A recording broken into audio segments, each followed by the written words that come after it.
택시. 옛날부터 유명하던 그 괴담 알아? 어떤 부부가 중국으로 여행을 갔대. 여행 중에 부부는 한 택시를 탔는데 쌩쌩 잘 달리던 택시가 갑자기 멈춰서 움직이질 않더래. 택시 기사 아저씨가 남편한테 차에 문제가 있는 것 같다고, 자기가 엑셀을 밟아볼 테니 뒤에서 차 좀 밀어달라고 했대. 남편은 별 의심 없이 내려서 차를 밀려고 하는데 갑자기 택시가 그냥 가버리는 거야. 아내가 혼자 타고 있었는데. 그리고 몇 주 후 아내가 중국 공안에게 발견이 됐어. 숨이 끊어진 채로 말이야. 그런데 더 끔찍한 건 몸에 장기가 하나도 없더래. 장기 밀매 업자한테 장기 적출을 당한 거지. 이 얘기는 괴담이 아니라 2006년에 실제로 일어난 사건이야. 택배.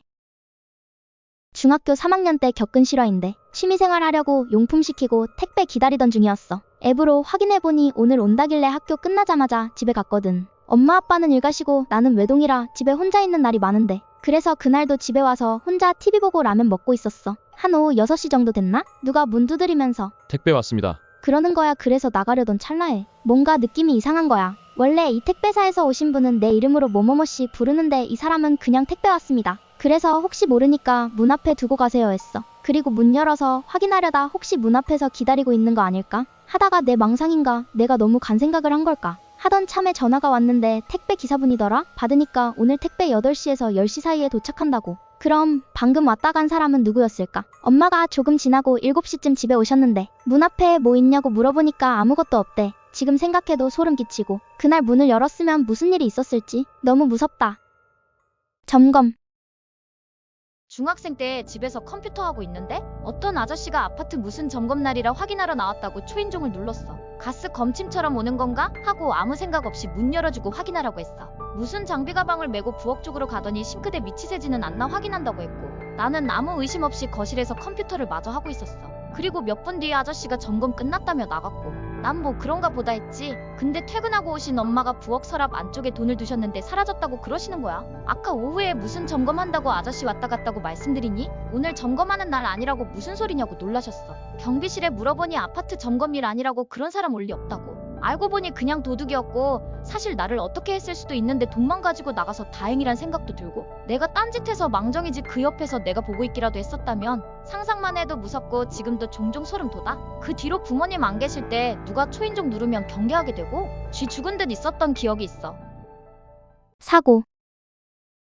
예전에 친구가 술 취해서 말했던 이야긴데 친구가 10살 11살 때쯤 148cm라 반해서 제일 큰 애였대.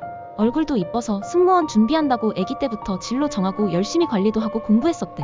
그러다 어느 날 친구랑 버스 기다리고 있는데 같이 있던 친구가 장난으로 얘를 밀어서 그대로 차에 치인 거야. 뼈도 부러지고 연골이 심하게 다쳐서 성장판 다친다고 키 더 크기 힘들 거라는 의사 선생님 말씀 듣고 펑펑 울다가 너무 억울하고 악감정이 들더래. 자기 손목 그어서 종이에 피로 죽어 잔뜩 쓰고 자기 친구 사진에서 눈 볼펜으로 마구 파고 목이랑 몸통 분리해서 그 친구 집 우편함에 넣고 자기도 그 아파트에서 투신해서 자살 시도했대. 그래서 걔는 거의 반년 동안 휠체어 타고 다녔고 지금 키가 그때랑 똑같대. 그 편지 받은 친구는 실어증 생겨서 언어치료 받다가 전학 갔다더라. 뭔가 밀었던 친구가 잘못하긴 했는데 사람이 악에 바치면 이렇게 무섭게 되기도 하는구나 싶기도 하고 들으면서도 뭔가 기분 묘하더라. 점쟁이. 지인 셋이 공무원 시험을 준비하고 있었는데 자꾸 떨어져서 셋이 점을 보러 간 거야. 갔더니 점쟁이가 1번 지인한테는 넌 때려치워. 죽어도 안 된다. 내 길은 딴 데에 있어. 2번 지인한테는 넌 내년에 붙으니까 더 열심히 해. 3번 지인한테는 넌 펑펑 놀아. 아주 원 없이 놀아. 이렇게 말했대. 그래서 3번 지인이 그러면 시험 붙냐고 물어봤는데 점쟁이가 그건 놀다 보면 알게 된다고 그래서 3번 지인은 엄청 신나서 나 붙나봐. 놀아도 붙나봐. 이러면서 신나했고 1번 지인은 엄청 기분 나빠하고 2번 지인은 당장 오래 붙고 싶은데 떨어진다는 소리를 들으니 찜찜해했대. 하여튼 3번 지인은 전교대로 신나게 놀고 2번 지인은 열심히 공부했는데 3번 지인이 공무원 시험 치러 가다 교통사고로 시험날 죽었어. 2번 지인도 전교대로 시험 떨어졌고 2번 지인이 다시 점쟁이를 찾아갔는데 들어가자마자 점쟁이가 3번 애는 죽었지? 걔가 시험 공부만 죽어라 하다가 시험날 죽었으면 한이 사무쳐서 9천을 떠돌 수 있었는데 열심히 놀았으니 한없이 이승 떠났을 거다. 라는 거야. 1번한테도 전하라고 포기할 때를 알아야 한다고. 2번한테는 넌 이거 합격하면 고난 없으니 앞으로 오지 마라 처녀가 이런 것 잡고 오는 것도 안 좋다고 내쫓았대. 2번 지인은 다음 시험에 붙었고 1번 지인은 포기 못하고 몇 년간 시험 보다가 결국 포기하고 다른데 취직해서 잘 살고 있어. 진짜 용한 점쟁이였나봐.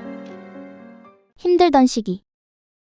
내가 진짜 너무 힘들고 매일 창문 보면서 차라리 떨어지고 싶다고 하루에도 수십 번 생각하던 인생 최대의 고비가 있었어. 잘 때도 늘 울면서 자느라 수건 깔고 자는 게 일상이었는데 어느 날부터 자기 전에 눈 감고 울고 있으면 볼에 축축하고 따뜻한 말랑한 촉감이 느껴지는 거야. 마치 사람 혀 같은 게. 잠이 들락말락하니까 그냥 기가 호황과 마음이 힘드니 별게 다 느껴지네 하고 넘겼는데 어느 날은 평소보다 우울감도 좀 덜하고 평소랑 다르게 눈물도 안 났어. 안 우니까 그 말캉한 느낌이 안 느껴지길래 아 역시 착각이구나 하고 잠이 들락말락할 때 이번에는 다리 쪽에서 부드러운 털 느낌이 드는 거야. 머리카락이나 인형 같기도 하고. 순간 소름이 쫙 돋았는데 몸을 움직일 수가 없었어. 그냥 현실이 힘들고 우울해서 그런가 보다 넘어갔어. 너무 무기력하던 때여서 별 생각이 안 들었나 봐. 시간이 지나고 힘들었던 일이 얼추 해결되던 즈음에 잠을 되게 푹 자다 꿈을 꿨어. 이사 전집 침대 위에 누워있는데 다리에서 또 살랑살랑한 털 느낌이 나는 거야. 꿈이란 걸 아는데 뭔지 보려고 눈을 확 뜨고 봤는데 예전에 키우다 죽은 강아지가 내 발치에 누워서 꼬리로 다리를 간지리고 있던 거였어. 잘 때 늘 거기에 누워서 잤거든. 꿈이어도 너무 반가워서 손 뻗으면서 애기야 하고 불렀어. 부르니까 감고 있던 눈 뜨고 내 얼굴까지 다가오더니 마른 볼을 핥아주더라. 순간 눈물이 왈칵 나서 애기 안고 펑펑 울었는데 계속 얼굴을 핥아줬어. 그 꿈 이후로는 뭐가 느껴지진 않았는데 너무 미안하고 고마워. 좋은데 가서도 나 때문에 편히 못 쉬게 한 것 같아서. 센서 등. 우리 집이 6층이고 층마다 복도마다 CCTV 다 있고 움직이면 센서 등 켜지거든.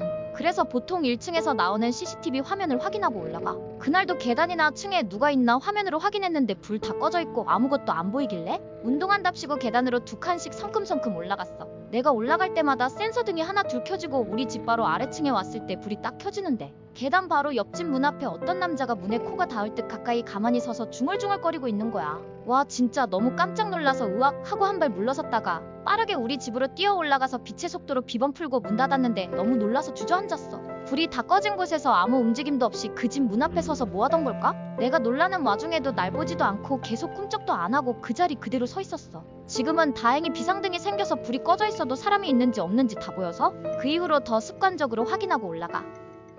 어머니의 장례식.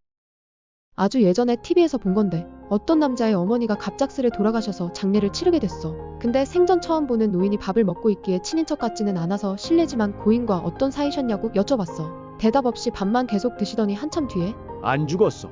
이러셔서 그게 무슨 말씀이시냐 물으니 계속 안 죽었다고 죽은 거 아니라는 말만 반복하는 거야. 아 미친 노숙자인가? 생각하고 식사하고 어서 돌아가시라고 일어서니 노인이 말했어. 너희 엄마 안 죽었어. 빨리 가서 팥을 뿌려. 팥을 아주 싫어해. 남자는 참다 화가 나서 말도 안 되는 소리라고 어머니는 팥 음식을 제일 좋아하셨다고 나가시라고 소리 질렀지. 노인은 말없이 나갔고 멘붕 온 남자는 한참을 생각하다가 무언가 결심한 듯 밖에 나가 팥을 사와서 관뚜껑을 열고 어머니 위로 힘껏 팥을 뿌렸어. 그 순간 비명과 함께 어머니가 목을 부여잡고 벌떡 일어나시더니 주변을 막 돌아보면서 인연 어디 갔어? 하고 소리를 지르는 거야. 알고 보니 얼마 전 남자의 고모가 돌아가셨고 고모는 어머니와 사이가 정말 안 좋았는데 죽은 고모가 49제 되기 전에 어머니를 데려가려고 목을 조르고 있었던 거지. 그리고 고모는 살아생전 제일 싫어하신 게 팥이었대. 근데 그 노인은 그걸 어떻게 알았을까? 사라진영. 예전에 있었던 일인데 15년도 더 된 일이네 벌써. 그때가 대학교 2학년이었는데 친한 사람들끼리 MT 가서 놀다가 다들 술 먹고 취해서 대충 아무데나 누워서 잠들었는데 다음날 아침에 보니까 같이 갔던 형 한 명이 안 보이는 거야. 전화도 신호는 가는데 계속 안 받고 몇 시간을 그렇게 찾아 헤매다가 알아서 집에 갔겠지 하고 결국 각자 집에 돌아갔어. 그런데 그날 아빠가 지방 출장 가셨다가 돌아오셨는데 오는 길에 고속도로에서 정말 처참한 모습으로 죽은 사람을 봤다고 하셨거든. 그게 그 형이었어. 근데 우리가 묵었던 곳이 그 고속도로랑 거의 산을 하나 넘어야 하는 거리였는데 도대체 신발도 안 신고 그곳엔 어떻게 갔는지 그리고 왜 거기서 그렇게 된 것인지 아직도 아무도 몰라? 같이 갔던 우리들도 모두 충격이었지만 그냥 그 형이랑 가족분들께 정말 평생 미안한 마음뿐이야. 귀신 나오는 집. 내 지인 중에 방 4개 화장실 2개인 집에 사는 사람이 있어. 나이도 젊고 미혼의 여자라 주변에서 혼자 살기에 너무 넓지 않냐면서 공짜로 빌붙으려고 하는 사람이 수두룩한 거야. 그러다 지인의 선배가 자기랑 지인의 위계질서 어쩌고 막 우기면서 조금만 얹혀 살겠다. 식비도 내겠다고 막 우기는 바람에 어쩔 수 없이 그러라고 근데 집에서 귀신 나온다고 경고를 했대. 선배는 거짓말 하지 말라고 비웃으면서 화장실 있는 안방 쓰겠다고 바로 짐들 옮겨놨대. 그날 그 선배가 자려고 누웠는데 잠에 드는 순간 이상한 형체 대여섯이 양쪽 팔다리랑 목을 전부 붙잡고 이익 하고 웃으면서 날카로운 막대기로 붙잡은 부분들을 잘라내려고 막 긁더래. 반항도 못하고 그대로 목이 거의 다 잘려서 숨도 못 쉬게 기도로 피가 차올라서 숨 넘어가기 직전에 눈을 떴는데 잠들기 전에 본 시간에서 5분도 채 안 지나 있더래. 무서워서 덜덜 떨다가 다시 기절하듯이 잠들었는데 또 같은 꿈 꿔서 두 번째엔 깨자마자 바로 도망쳤대. 그리고 그 지인은 아직 그 집에서 혼자 살고 있어.